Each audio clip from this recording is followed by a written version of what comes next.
රාජ්‍ය හා අර්ධ රාජ්‍ය අංශයේ සේවා නියුක්තිය පිළිබඳ සංගණනය 2016 සංගණන සාරාංශ වාර්තා සැකසීම මේ වර්ෂයේදී පැවැත්වෙන රාජ්‍ය හා අර්ධ රාජ්‍ය අංශයේ සේවා නියුක්තිය පිළිබඳ සංගණනයේදී රාජ්‍ය හා අර්ධ රාජ්‍ය අංශයේ සේවා නියුක්තිකයින් මිලියන 1.6කට ආසන්න සංඛ්‍යාවක තොරතුරු අපි ප්‍රශ්නාවලි මගින් රැස් කිරීම සිදු කරනවා.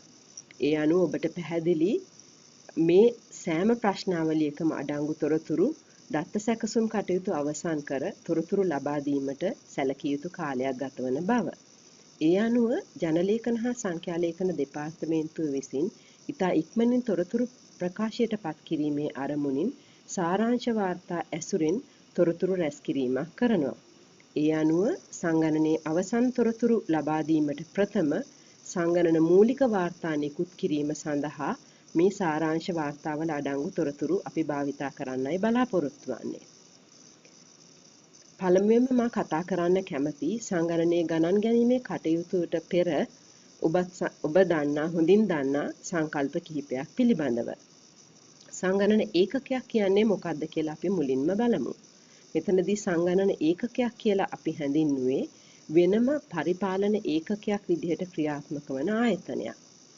මේ සංගණන ඒකක ඉතා විශාල සේවක සංඛ්‍යාවක් සිටින විශාල ආයතන වගේම එක් සේවා නියුක්තිකයෙකු පමණක් සිටින කුඩා ආයතනයක් වුවත් විය හැකියි. ඒ අනුව මේ සෑම සංගණන ඒකකයක්ම වෙන වෙනම සංගණන ඒකක ලෙස සලකා සංගණන කටයුතු සිදු කිරීමයි අපි සිදු කළේ. මේ සංගණන ඒකකවල සංගණනයේ ගණන් ගැනීමේ කටයුතු මෙහෙයවීම කරන්නේ ප්‍රධාන සංගණන සම්බන්ධීකරණ නිලධාරීවරයෙක්, ආයතනික සම්බන්ධීකරණ නිලධාරීවරයෙකු, සහකාර සම්බන්ධීකරණ නිලධාරීවරයෙකු හෝ අපි එසේ කිසිම පත්වීමක් සිදු කර නැති අවස්ථාවකදී ඒ එක් එක් ආයතනය විසින් මේ සංගණනයේ වගකීම් පවරන ලද නිලධාරියෙක් විසින් විය හැකියි. අපි දැන් බලමු උදාහරණයක් මේ සංගණන ඒකක හඳුනා ගැනීම සම්බන්ධයෙන්. මෙතනදී මා ලබා දී තියෙන උදාහරණය පළාත් කෘෂිකර්ම අමාත්‍යාංශය. මේක යටතේ ඔබට පෙනෙනවා අමාත්‍යාංශ කාර්යාලය, ඒ වගේම කෘෂිකර්ම දෙපාර්තමේන්තුව, සත්ව නිෂ්පාදන හා සෞඛ්‍ය දෙපාර්තමේන්තුව සහ වාරිමාර්ග දෙපාර්තමේන්තුව. ඒත් එක්කම අපි උදාහරණේ පෙන්වා තිබෙනවා කෘෂිකර්ම දෙපාර්තමේන්තුව යටතට ගැනෙන විවිධ කාර්යාල. මේ ඔබ මේ දකින රූප සටහනේ තියෙන ආකාරයට මේ සෑම ආයතනයක්ම සංගණන ඒකකයක් හැටියටයි අපි සැලකිල්ලට ගන්නෙ. ඊළඟට අපි බලමු කොහොමද මේ සංගණන ඒකක කාණ්ඩවලට වෙන් කරන්නේ. මොකක්ද මේ කාණ්ඩයක් කියලා කියන්නේ? මම කලින් සඳහන් කරා මේ සංගණන ඒකකයක් කියන එක එක් සේවා නියුක්තිකයෙකු සිට සමහර ආයතන අපි දකිනවා සේවා නියුක්තිකයන් 10000ක් දක්වා සිටින ආයතන තියෙන බව. එතනදී මේ 250කට වඩා අඩු සේවක සංඛ්‍යාවක් සිටින ආයතනයක නම් ඒ සංගණනයේ සිදු කිරීමේ වගකීම එක් නිලධාරියෙක් වෙත පැවරුණත් ඒක සිදු කරන්න පුළුවන්. නමුත් විශාල සේවක සංඛ්‍යාවක්, ඒ කියන්නේ උදාහරණයක් හැටියට සේවකයෝ 250කට වඩා වැඩිපුර ඉන්න අවස්ථාවකදී අපිට අපහසුයි එක් නිලධාරියෙකුට මේ සංගණනයේ වගකීම ඉටු කරන්නට. ඒ අනුව අපි යෝජනා කරා සාමාන්‍යයෙන් සේවා නියුක්තිකයන් 200ක් හෝ 250කට එක් අයෙකු වෙන විදිහට මේ සංගණනය සඳහා සහායක නිලධාරීන් පත් කරගන්නයි කියලා. ඒ අනුව මේ එක් එක් සංගණන සහායක නිලධාරියෙක් වෙත වගකීම පැවරෙන කොටසක් අපි කාණ්ඩයක් කියලා හඳුන්වනවා. මේ කාණ්ඩ අපි ඉංග්‍රීසි හෝඩියේ ඇති අකුරකින් තමයි නම් කරන්නේ. උදාහරණයක් හැටියට A කාණ්ඩය, B කාණ්ඩය, C කාණ්ඩය ආදී වශයෙන්. දැන් මම පෙන්නන ඔබට උදාහරණ කිහිපයක් මේ යම් සංගණන ඒකකයක් තුළ කාණ්ඩ හඳුනා ගන්නා ආකාරය පිළිබඳව. මෙතනදී දිස්ත්‍රික් ලේකම් කාර්යාලයක් උදාහරණයක් හැටියට ගත්තොත් මේ කාර්යාලය තුළ සේවක සංඛ්‍යාව 390ක් පමණ සිටිනවා. අපි බලමු කොහොමද මේක කාණ්ඩ වලට වෙන් කරගන්නේ කියලා. මේ දිස්ත්‍රික් ලේකම් කාර්යාලයේ තියෙන විවිධ ශාඛා සැලකිල්ලට අරගෙන අපිට පුළුවන් මේවා කාණ්ඩ දෙකකට වෙන් කරගන්නට. මුළු සේවක සංඛ්‍යාව 390යි. ඒ අනුව A කාණ්ඩයට සේවා නියුක්තිකයන් 195 දෙනෙකුත්, B කාණ්ඩයට සේවා නියුක්තිකයන් 195 දෙනෙකුත් වෙන විදිහට අපි කාණ්ඩ දෙකක් හැටියටයි මෙතනදී සංගණන කටයුතු සිදු කළේ. මේ A කාණ්ඩය සහ B කාණ්ඩය සඳහා අපි වෙන වෙනම සංගණන සහායක නිලධාරීන් දෙදෙනෙකු පත් කර ගන්නවා. දැන් අපි වෙනත් ආයතනයක් සැලකිල්ලට ගනිමු. මේ කාර්යාලයේ සේවා නියුක්තිකයන් 442ක් සිටින අවස්ථාවක අපිට පුළුවන් මෙතනදී කාණ්ඩ දෙකක් වෙන් වශයෙන් හඳුනා ගන්නට. මෙතනදී A කාණ්ඩයේ සේවා නියුක්තිකයන් 220 දෙනෙකුත් B කාණ්ඩයේ සේවා නියුක්තිකයන් 222කුත් වෙන විදිහට තමයි මේ ආයතනයේ කාණ්ඩ දෙකකට වෙන් කරගෙන තිබෙන්නේ. දැන් මම හිතනවා ඔබට පැහැදිලි කියලා කොහොමද සංගණන ඒකකයක් කාණ්ඩවලට වෙන් කර හඳුනාගන්නේ කියලා. ඊළඟට අපි බලමු සංගණනයේ ගණන් ගැනීමේ කටයුතු කොහොමද සිදු කරන්නේ කියන එක. මෙතනදී පළමුවෙන්ම අපි බලාපොරොත්තු වෙනවා මේ සංගණන කාණ්ඩයක් එහෙම නැත්නම් පුංචි ආයතනයක් නම් මේ සංගණන ඒකකයේ සඳහාම සංගණනයේ වගකීම පැවැරෙන නිලධාරියා විසින් තමන් වෙත පැවරී ඇති ආයතනයේ එහෙම නැත්නම් කාණ්ඩයේ තියෙන සේවක සංඛ්‍යාව ලැයිස්තුවක් ආකාරයෙන් පිළිවෙල කරගත යුතුයි. ඒ අනුව සියලුම සේවා නියුක්තිකයන් අපි ප්‍රධාන වශයෙන් කණ්ඩායම් දෙකකට බෙදනවා. සංගණන දිනට සේවයට වාර්තා කරන සේවා නියුක්තිකයන් සහ සංගණන දිනට සේවයට වාර්තා නොකරන සේවා නියුක්තිකයන්. මෙතනදී මම හිතන්නේ සංගණන දිනට සේවයට වාර්තා කරන සේවා නියුක්තිකයන් සම්බන්ධයෙන් කිසිදු ගැටලුවක් නැහැ. ඔවුන් සංගණන දින සේවයට පැමිණි විට ඔවුන් ලබා මේ ප්‍රශ්නාවලියක් සම්පූර්ණ කරව ගන්න පුළුවන්. නමුත් අපි ඊළඟට බලමු සංගණන දිනට සේවයට වාර්තා නොකරන සේවා නියුක්තිකයන් සඳහා අපි මොකක්ද ගන්නා ක්‍රියාමාර්ගය කියලා. මෙතනදී සංගණන දිනට සේවයට පැමිණෙන්නේ නැති සේවා නියුක්තිකයෝ ප්‍රධාන වශයෙන් අපි කොටස් දෙකක් හැටියට අඳුන ගන්නවා. එක පිරිසක් තමයි සංගණන දිනට ප්‍රශ්නාවලියක් සම්පූර්ණ කරගන්න බැරි වුණත් තොරතුරු අපිට ලබාගත හැකි සේවා නියුක්තිකයෝ. උදාහරණයක් හැටියට ෂිෆ්ට් ක්‍රමයට වැඩ කරන එහෙම නැත්නම් කෙටි කාලයක් සඳහා විදේශගත වූ ප්‍රසූත නිවාඩු ලැබූ ආකාරයේ මේ සංගණන දිනයට සේවයට නොපැමිණියත් අපිට ප්‍රශ්නාවලියක් සංගණන දිනට පෙර ලබා දීලා තොරතුරු ලබාගත හැකි සේවා නියුක්තිකයන්. දෙවැනි කොටස තමයි සංගණන දිනයට සේවයට නොපැමිණෙන ඒ වගේම කිසිසේත්ම අපිට තොරතුරු ලබාගත නොහැකි සේවා නියුක්තිකයෝ. උදාහරණයක් හැටියට දීර්ඝ කාලයක් සඳහා විදේශගත වූ යම් සේවා නියුක්තිකයෙක් ඉන්නවනම් අපිට ඔහුගේ තොරතුරු කිසිසේත්ම ලබාගත නොහැකි. දැන් අපි බලන්න ඕනේ කොහොමද මේ වගේ පුද්ගලයින්ගෙන් තොරතුරු ලබාගන්නේ කියන එකත්. ඊළඟට අපි කතා කරමු සංගණන දිනයේ සේවයට පැමිණෙන සේවා නියුක්තිකයින් මම කලිනුත් සඳහන් කරා වගේ මේ 2016 නොවැම්බර් 17 වෙනි බ්‍රහස්පතින්දා උදේ 9:00ත් 11:00ත් අතර ප්‍රශ්නාවලියක් ලබා දීලා ඔවුන් ලවා මේක සම්පූර්ණ කරවා ගැනීම සිදු කළ හැකි. ඒත් එක්කම මේ ප්‍රශ්නාවලිය දීලා සම්පූර්ණ කරවගෙන නැවත එක්රැස් කර ගැනීමටත් කටයුතු සම්පාදනය කරන්නට අවශ්‍යයි. ඒත් එක්කම නැවත බාර ගැනීමේදී අනිවාර්යෙන්ම පරීක්ෂා කරලා බලන්නට ඕනේ මේ පුද්ගලයාගේ නම අත්සන සහ දුරකථන අංකය යොදලා තියෙනවද? ඒ වගේම ප්‍රශ්නාවලියේ එම පුද්ගලයාට අදාළ සෑම කොටසක්ම නිවැරදිව පිරිසිදුව පැහැදිලිව සම්පූර්ණ කරලා තියෙනවද කියන එක. ඒත් එක්කම මේ ප්‍රශ්නාවලි ලබා ගත්තට පස්සේ අපිට කරන්නට පුළුවන් ඒ ප්‍රශ්නාවලි ටික පිළිවෙලකට සකස් කරලා ඒත් එක්කම ඒ ප්‍රශ්නාවලි සෑම එකක් සඳහාම මේ ආයතනයේ හෝ අංශ ප්‍රදානියාලා සහතික කරවාගෙන ප්‍රශ්නාවලි අංක කිරීම. ඔබට මතක ඇති ප්‍රශ්නාවලිය දකුණුපස ඉහළ කෙළවරේ අපි කොටු 4ක් ලබා දී තිබෙනවා. ඒ දීලා තියෙන්නේ මේ ප්‍රශ්නාවලියේ අංකය සටහන් කරන්නයි. අපි බලමු කොහොමද මේ ආකාරයට සම්පූර්ණ කරපු ප්‍රශ්නාවලියක් අපි අංක කරගන්නේ කියලා. මම කලින් කිව්වා වගේ ප්‍රශ්නාවලි සියල්ල අනුපිළිවෙලට තබාගෙන ප්‍රශ්නාවලි අංක කිරීම පටන් ගන්නට ඕනේ 0.1 සිට. ඒ අනුව අර ඉහළ දකුණු කෙළවරේ දී ඇති කොටු 4 පළවෙනි කොටුව අපි දීලා තිබෙන්නේ කාණ්ඩයේ අකුර, ඒ කියන්නේ ඉංග්‍රීසි අක්ෂරය සඳහන් කරන්නයි. ඒ අනුව අපි සලකා බලමු කොහොමද මේකේ අංක ලබා දෙන්නේ කියලා.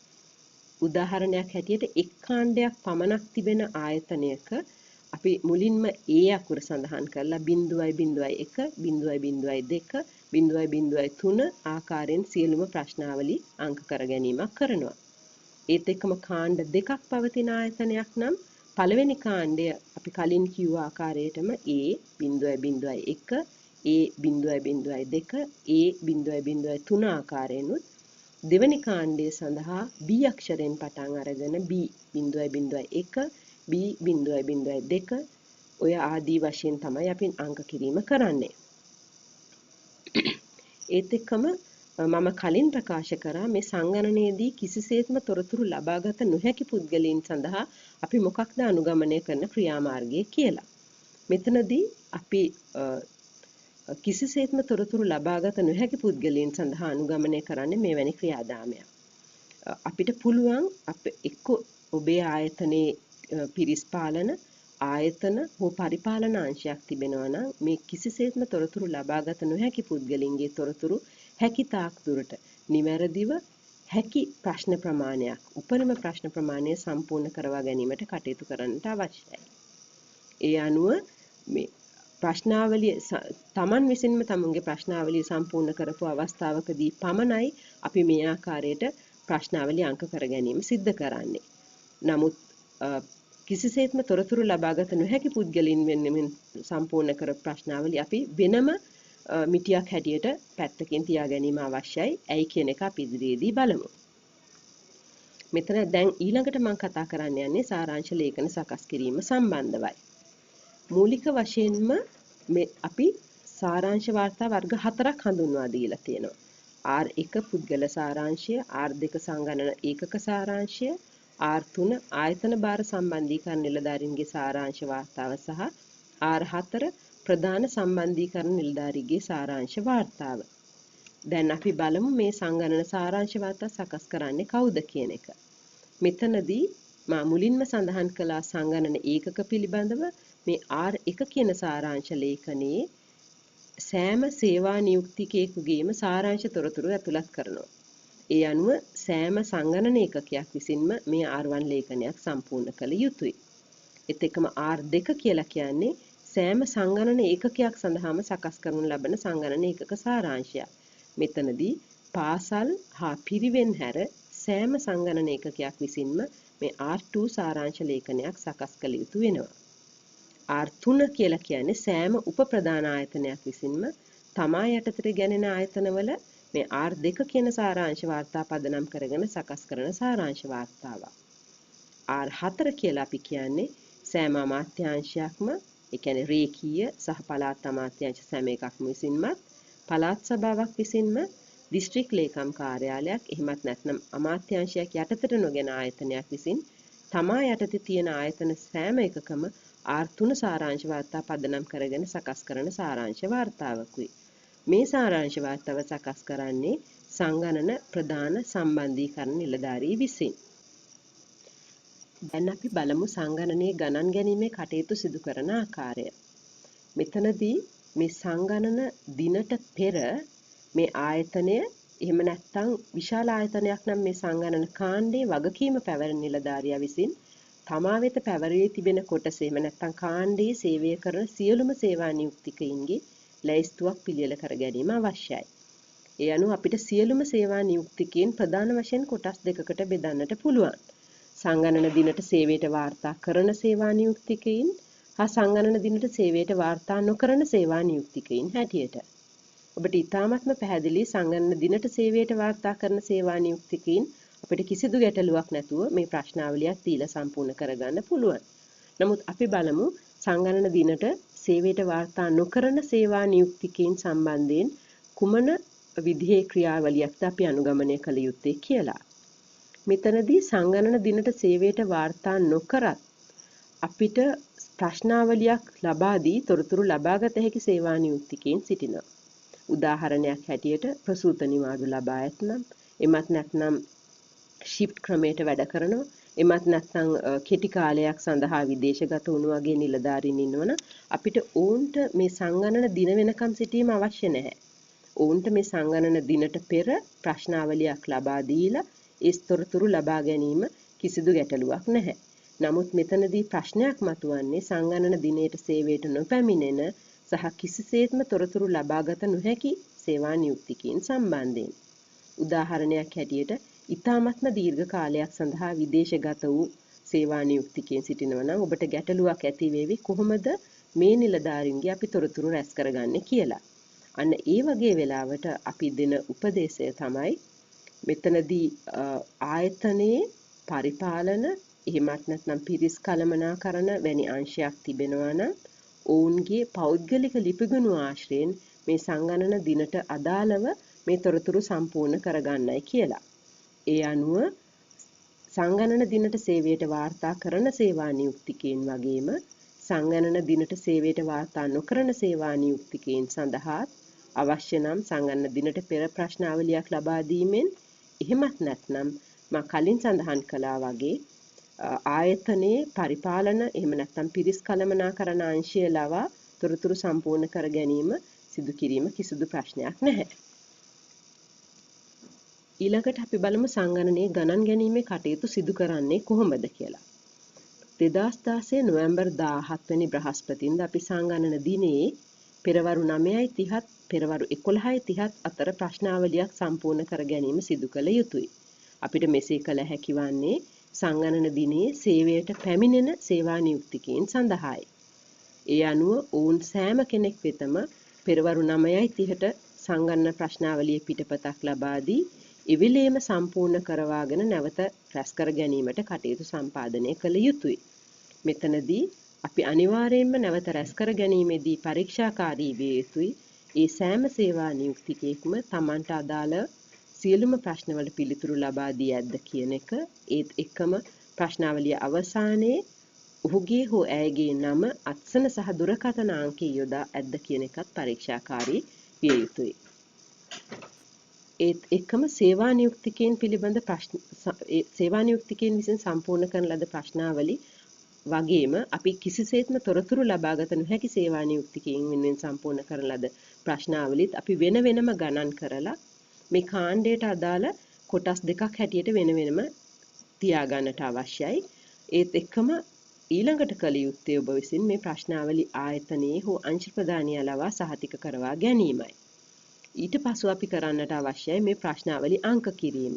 මෙතනදී ප්‍රශ්නාවලි අංක කිරීමේදී ඔබ විසින් කළ යුත්තේ සේවා නියුක්තිකයන් විසින්ම තමා වෙනුවෙන් සම්පූර්ණ කරන ලද ප්‍රශ්නාවලි ටික වෙනම අරගෙන අංක කිරීම. ඔබ දන්නවා EMP 1 කියන ප්‍රශ්නාවලියේ දකුණුපස ඉහළ කෙළවරේ අපි කොටු 4ක් ලබා දීලා තියෙනවා මේ ප්‍රශ්නාවලිය අංක කරන්න. මුලින්ම එක පොඩි කොටුවකුත් ඊළඟට කොටු 3ක් ආදී වශයෙන්. දැන් අපි බලමු කොහොමද මේ ප්‍රශ්නාවලිය අංක කරන්නේ කියලා. එතනදී පිළිවෙලින් ඒ ආයතනෙට එහෙමත් නැත්නම් කාණ්ඩයට අදාළ සියලුම ප්‍රශ්නාවලි ටික අංක කරන්න පටන් ගන්නට අවශ්‍යයි 0.01 0.02 ආදී වශයෙන්. මෙතනදී මුලින්ම තියෙන කොටුවේ කරන්නට අවශ්‍ය වෙන්නේ අර කාණ්ඩය සඳහා ලබා දුන් ඉංග්‍රීසි අක්ෂරය සඳහන් කිරීමයි. ඒ අනුව එක් කාණ්ඩයක් පමණක් තියෙන ආයතනයක් නම් මේ A කාණ්ඩය හැටියට අපි නම් කරනවා. ඒ අනුව A.01 A.02 A.03 ආදී වශයෙන්. නමුත් කාණ්ඩ කීපයකට වෙන් කරපු ආයතනයක් නම් එතනදී A කාණ්ඩයේ අංක A.01 A.02 ආදී වශයෙන් B කාණ්ඩය වෙනුවෙන් සම්පූර්ණ කරන ලද ප්‍රශ්නාවලි B.01 B.02 ආදී වශයෙන් අපිට අංක කිරීම කරන්න පුළුවන්. ඉතා හොඳින් මතක තබාගත යුතු කාරණයක් තමයි අපි මේ ආකාරයෙන් අංක කරන්නේ තමා වෙනුවෙන් ප්‍රශ්නාවලියක් සේවා නියුක්තිකයා විසින්ම සම්පූර්ණ කර අවස්ථාවකදී විතරයි. කලිනුත් සඳහන් කළ ආකාරයට කිසිසේත්ම තොරතුරු ලබාගත නොහැකි පුද්ගලයන් වෙනුවෙන් සම්පූර්ණ කරන ලද ප්‍රශ්නාවලි අපි වෙන් කර තබා ගැනීම අවශ්‍යයි. සංඛ්‍යාත්මක කොපමණක්ද කියන එක සටහන් කරගෙන ඒ ප්‍රශ්නාවලි ටික දැනට අපි తాවකාලිකව පැත්තකින් තියාගන්නට අවශ්‍ය වෙනවා. ඊළඟට දැන් අපි බලමු සාරාංශ ලේඛන සකස් කරන්නේ කොයි ආකාරයටද කියන එක. මෙතනදී සාරාංශ වාර්තා අපි වර්ග 4ක් හඳුන්වා දීලා තියෙනවා. මේ විවිධ මට්ටම් වලදී තමයි මේ සාරාංශ වාර්තා 4 සම්පූර්ණ කරන්නේ. මෙතනදී R1 කියලා කියන්නේ පුද්ගල සාරාංශය, R2 කියලා කියන්නේ සංගණන ඒකක සාරාංශය, R3 ආයතන භාර සම්බන්ධීකරණ නිලධාරීන්ගේ සාරාංශ වාර්තාව, වගේම R4 කියලා කියන්නේ ප්‍රධාන සම්බන්ධීකරණ නිලධාරීන්ගේ සාරාංශ වාර්තාවයි. අපි බලමු මේ එක් එක් සාරාංශ වාර්තා කුමන මට්ටමකදීද සම්පූර්ණ කරන්න කියන එක. මේ R1 කියන සාරාංශ වාර්තාව අපි සෑම සේවා නියුක්තිකයෙකුගේම සාරාංශ තොරතුරු ඇතුළත් කරලායි සකස් කරන්නේ. මේක යනුව කලින් සඳහන් කළ ආකාරයට හැම සංගණන ඒකකයක් විසින්ම මේ R1 කියන සාරාංශ වාර්තාවක් සම්පූර්ණ කළ යුතුයි. ඊළඟට R2 කියලා කියන්නේ සංගණන ඒකකයේ සඳහා සකස් කරන ලබන සංගණන ඒකක සාරාංශයයි. මෙතනදී පාසල් සහ පිරිවෙන් හැර අනෙක් සෑම සංගණන ඒකකයක් විසින්ම මේ R2 කියන සාරාංශ වාර්තාවක් සකස් කළ යුතුයි. ඊළඟට R3 කියලා කියන්නේ මේ සෑම උපප්‍රධාන ආයතනයක් විසින්ම සකස් කරන්නේ Taman යටතට ගැනෙන ආයතනවල R2 කියන සාරාංශ වාර්තා පදනම් කරගෙන තමයි R3 සාරාංශ වාර්තාව සකස් කරන්නේ. R4 කියලා කියන්නේ ඉහළම මට්ටමේ සාරාංශය. ඒ කියන්නේ සෑම ප්‍රධාන සංගණන සම්බන්ධීකරණ නිලධාරියෙකු විසින්ම මේ R4 කියන සාරාංශ වාර්තාවක් සකස් කරන්න ඕනේ. ඒ අනුව සෑම රේඛීය අමාත්‍යාංශයක්ම, සෑම පළාත් අමාත්‍යාංශයක්ම, සෑම පළාත් සභාවක්ම, සෑම දිස්ත්‍රික් ලේකම් කාර්යාලයක්ම, සෑම අමාත්‍යාංශයක් යටතට නොගැනෙන ආයතනයක් විසින්ම තමා යටතේ තියෙන ආයතනවල R3 සාරාංශ වාර්තා පදනම් කරගෙන තමයි R4 කියන සාරාංශ වාර්තාව සකස් කරන්නේ. මෙතනදී සාරාංශ වාර්තා සකස් කිරීමේදී අපි ප්‍රශ්නාවලියෙන් තෝරගත් ඉතාමත්ම වැදගත් කියලා හැඟෙන ප්‍රශ්න කිහිපයක් පමණයි මේ සාරාංශ වාර්තාවලට ඇතුළත් කරලා තියෙන්නේ. ඒ අනුව මේ R1, R2, R3, R4 කියන සාරාංශ වාර්තා වර්ග 4ෙම තියෙනවා මේ ප්‍රශ්නාවලියෙන් අපි උපුටා ගනු ලබන ප්‍රශ්න කිහිපයක්. උදාහරණයක් හැටියට පුද්ගලයාගේ නමට අමතරව කාර්යාලගතවද ක්ෂේත්‍රගතවද යන කාරණාව, ඒ කියන්නේ 1.6 කියන ප්‍රශ්නයත්, ඊළඟට 2, 4 ස්ත්‍රී පුරුෂ භාවය, 2, 6 වයස් කාණ්ඩයේ අවුරුදු වලින්, 3, 1 පත්වීම ආයතන අංශය, 3, 2 පත්වීමේ ස්වභාවය, 7, 1 ඉහළම අධ්‍යාපන සුදුසුකම, 11, 1 පරිගණක භාවිතා කිරීමේ හැකියාව, 11, 3 අන්තර්ජාලයට පිවිසීම යන ප්‍රශ්න පමණයි අපි මේ සාරාංශ වාර්තාවලදී ඇතුළත් කරලා තියෙන ප්‍රශ්න වන්නේ. ඒ අනුව අපි මුලින්ම බලමු පුද්ගල සාරාංශ වාර්තාවක් සකස් කරන්නේ කොයි විදිහටද කියන එක. මා කලිනුත් සඳහන් කළා සෑම ආයතනයක් විසින්ම R1 සාරාංශ ලේඛනයක් සම්පූර්ණ කළ යුතුයි කියලා. එතනදී ආයතනයක් තුල කාණ්ඩ කිහිපයක් තියෙනවා නම් මේ හැම කාණ්ඩයක් වෙනුවෙන්ම වෙන වෙනම තමයි සාරාංශ ලේඛන සම්පූර්ණ කළ යුතු වන්නේ. ඒත් එක්කම මම කලිනුත් සඳහන් කළ ආකාරයට මේ සේවා නියුක්තිකයන් විසින් සම්පූර්ණ කරන ලද ප්‍රශ්නාවලි වල අඩංගු තොරතුරු පමණයි R1 සාරාංශයට ඇතුළත් කරන්නේ. ඒත් එක්කම කලිනුත් මම සඳහන් කළා කිසිසේත්ම තොරතුරු ලබාගත නොහැකි සේවා නියුක්තිකයන් වෙනුවෙන් අපි වෙනත් මූලාශ්‍ර මගින් ලබාගත තොරතුරු අනුව සම්පූර්ණ කළ ප්‍රශ්නාවලි වල තියෙන තොරතුරු මේ R1 සාරාංශ ලේඛනයට ඇතුළත් කරන්න අපි ඉදිරියේදී කතා කරමු. ඒ ප්‍රශ්නාවලි වලට අපි කුමක්ද සිදු කරන්න කියන එක. මා මෙතනදී උදාහරණයක් සැලකිල්ලට ගන්න කැමතියි මේ පැහැදිලි කිරීම සඳහා. මෙතනදී මා වයඹ පළාත් සභාව යටතේ ගැනෙන ආයතනික ව්‍යුහයක් තමයි සැලකිල්ලට අරගෙන තියෙන්නේ. උදාහරණයක් හැටියට මා සලකන්නේ පුත්තලම මූලික රෝහල කියන කුඩාම ඒකකය. මේ කුඩාම ඒකකය පවතින්නේ නැත්නම් පුත්තලම මූලික රෝහල අයත් වෙන්නේ වයඹ පළාත් සෞඛ්‍ය දෙපාර්තමේන්තුවටයි. ඒත් එක්කම වයඹ පළාත් සෞඛ්‍ය දෙපාර්තමේන්තුව අයිති වන්නේ වයඹ පළාත් සෞඛ්‍ය අමාත්‍යාංශයටයි. ඒ අනුව අපි බලමු මේ උදාහරණයේ ආකාරයට කෙසේද අපි මේ ආයතනය වෙනුවෙන් R1 R2 සාරාංශ වාර්තා සකස් කරන්නේ කියන එක.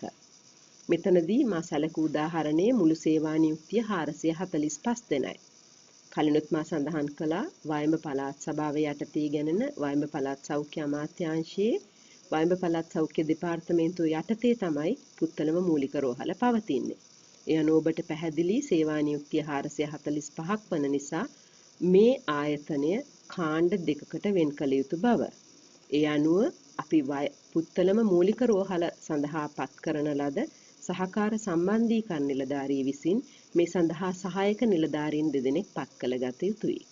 ඒ අනුව අපි සලකමු සේනාධීර මයා විසින් A කියන කාණ්ඩයත් සොයිසාමිය විසින් B කියන කාණ්ඩයත් සංගණන ගණන් ගැනීමේ කටයුතු මෙහෙයවීම සිදු කළා. මේ A කියන කාණ්ඩයේ 220ක් සේවා නියුක්තිකයින් ඉන්නවා. ඒත් එකම කිසිසේත් තොරතුරු ලබාගත නොහැකි එක් පුද්ගලයෙකුත් මේ සේනාධීර මහතාගේ ඒ කාණ්ඩයට අයත්. ඒත් එක්කම සොයිසාමිය විසින් මෙහෙයවනු ලැබූ B කාණ්ඩයේ සේවා නියුක්තිය 222යි. ඊට අමතරව කිසිසේත් තොරතුරු ලබාගත නොහැකි සේවා නියුක්තිකයන් දෙදෙනෙකුත් මේ B කාණ්ඩයට අයිතියි.